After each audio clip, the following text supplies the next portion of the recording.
केवल अपने जीने का आधार बदल दो, बस केवल अपनी जिंदगी जीने का आधार बदल दो बस।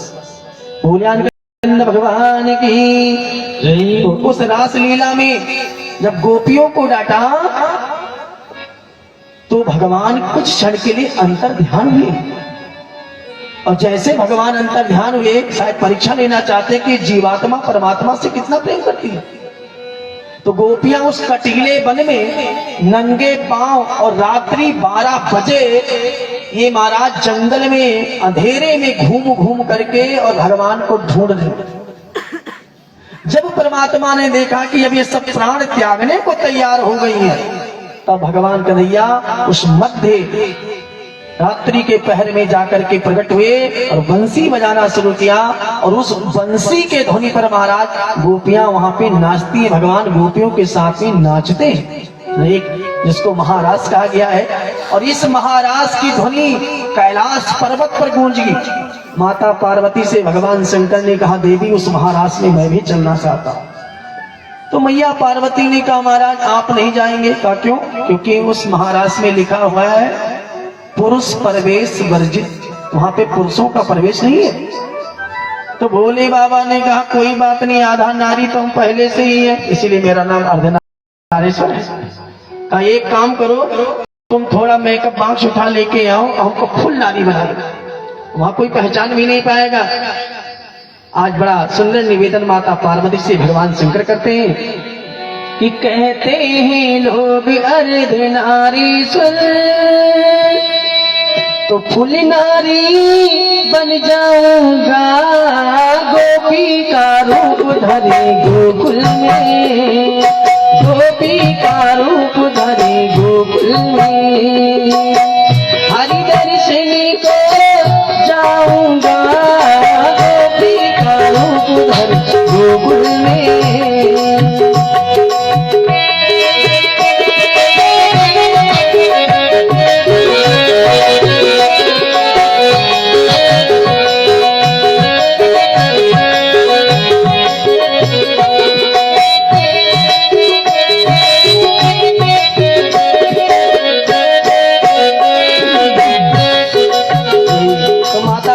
ने कहा महाराज आप जेंट्स हो यही ठीक है, आप पुरुष हो ये ठीक है, आप नारी बन नहीं पाओगे।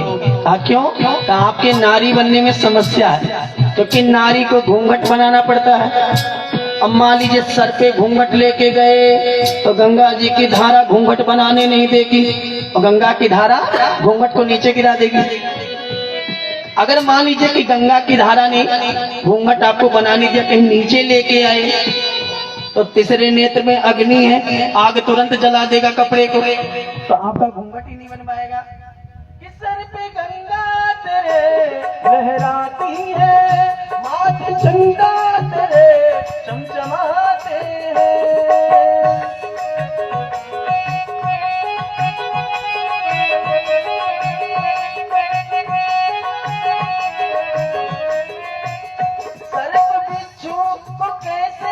छुपाओगे रूप नारी का कैसे बनाओगे? महाराज ये सर्प बिच्छू कहाँ जाएंगे? कहा तो भोले बाबा कहते सुनो, अरे जटा के बीच में गंगा का, जटा के बीच में गंगा का जलधार छिपा के जाऊंगा, गोपी का रूप धरे गोकुल में, हरि दर्शनी को जाऊंगा, गोपी का रूप धरे गोकुल में।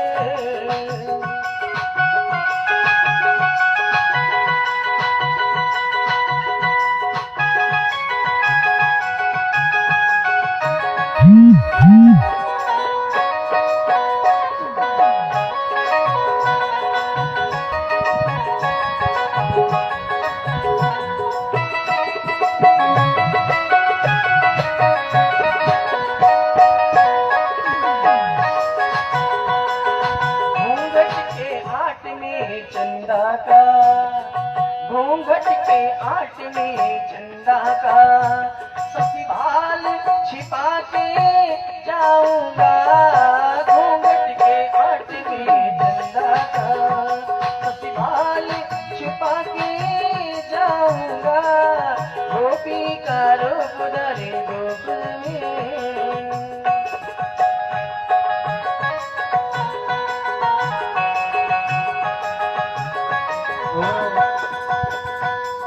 माता पार्वती जी अपना मेकअप बॉक्स लेके आई और भगवान को सजाने लगी।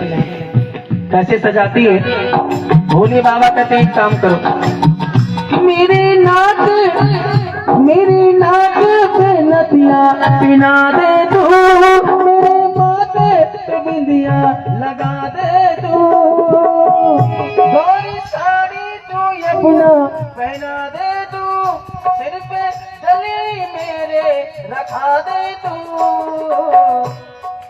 सारी व्यवस्था कर दिया। नाक में नथिया, माथ पे बिंदिया, का साड़ी बनारसी, और क्या का एक डलरिया मेरे सर पे रख दो, मटकी उठा के रख दो, चाहे डलरिया रख दो। आप करोगे क्या? भोले बाबा कहते सुनो, अरे सज धज के जाऊं नंद आंगन में, सज धज के जाऊं नंद आंगन में, धूम मचा के आऊंगा गोपी का रूप धरी गोकुल में, हरि दर्शनी को जाऊंगा गोपी का रूप धरी गोकुल में।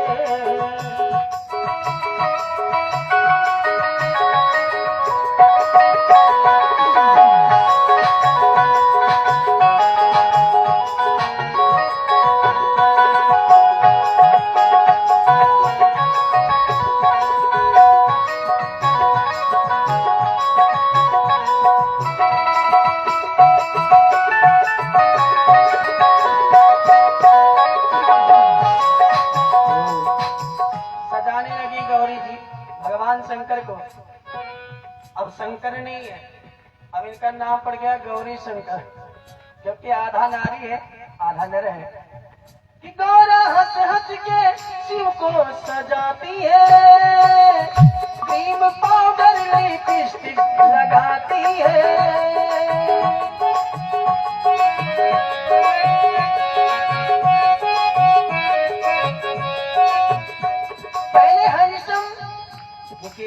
पुरुष क्या है?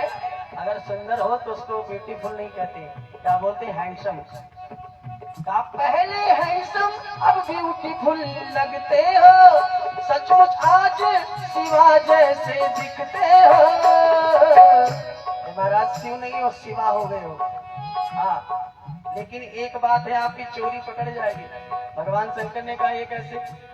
कहा नारियों का चाल बड़ी धीमी होती है, अब पुरुषों का चाल जो होता है थोड़ा तेज होता है। अब कहीं ऐसा ना हो कि मर्दानी चाल के चक्कर में। भोले बाबा ने कहा सुनो, मैंने पहले ही व्यवस्था कर लिया, बिल्कुल प्रैक्टिस करके आया हूँ।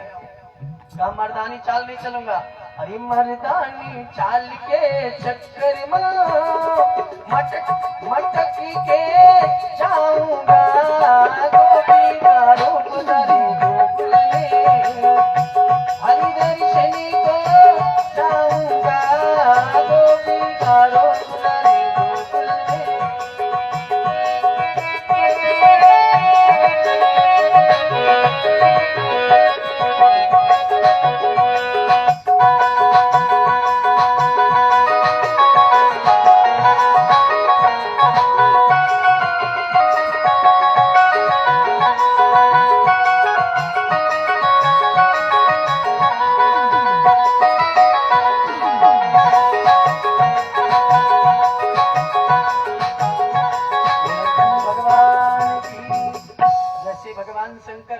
माता पार्वती जी उपस्थित हुए, तैसे तो भगवान श्याम सुंदर समझ गए कि यहाँ पे कोई पुरुष आ चुका।